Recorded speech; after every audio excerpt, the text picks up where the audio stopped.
Nous avons organisé des activités de mobilisation sociale. Comment ça s'est passé? C'est avec les radios partenaires que ça a eu lieu au niveau des différentes localités où ces radios émettent.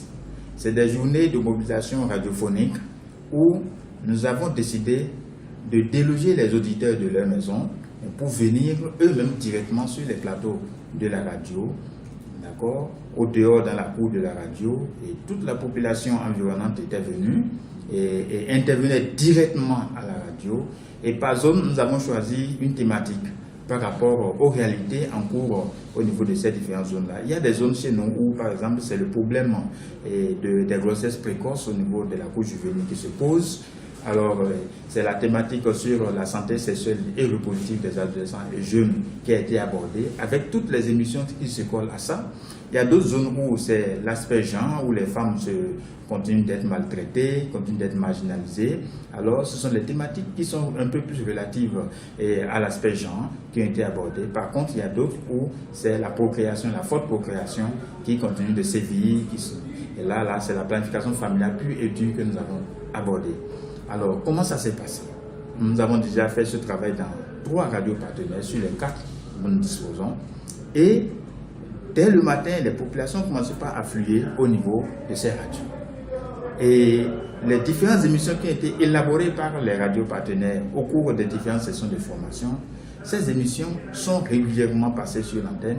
Les gens écoutent, la population qui est aussi présente écoute ces émissions, participe au débat, parce qu'après avoir passé une émission, on lance le débat, elle participe, et tout ça s'est passé en direct. Et celles qui ne sont pas venues, les femmes, les filles, les hommes, ceux qui n'ont pas eu le temps de venir pour assister à cet événement très intéressant, à la maison, ils entendent tout ce qui se passe, ils entendent leurs voisins qui sont venus pour suivre, assister à ça, ils entendent leur voix, ils écoutent, ils donnent des conseils. Et du coup, ça donne beaucoup plus de confiance de la population vis-à-vis de la radio.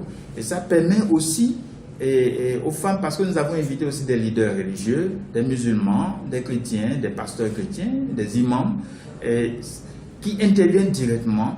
Et ça permet de lever le tabou qui existait dans certaines religions par rapport à la mise en œuvre de la planification familiale. Donc les populations sont très contentes. Les femmes qui avaient peur de parler en public parce que leur religion leur a interdit, et désormais du coup elles trouvent beaucoup plus d'engouement à en parler, elles sont plus à l'aise à parler. Et puis c'était une ambiance très bon enfant où la radio, ce n'est plus les journalistes qui envoient des messages, qui parlent sur les ondes et que la population écoute, mais c'est beaucoup plus maintenant la population elle-même qui est montée sur le créneau et qui discute directement, qui parle des problèmes clés qui se posent par rapport à la santé. Et les thématiques abordées sont les thématiques relatives à la planification familiale, à la question de la santé sexuelle et de la reproduction, à la question du genre, d'accord, mais tout cela toujours collé à la santé de la reproduction.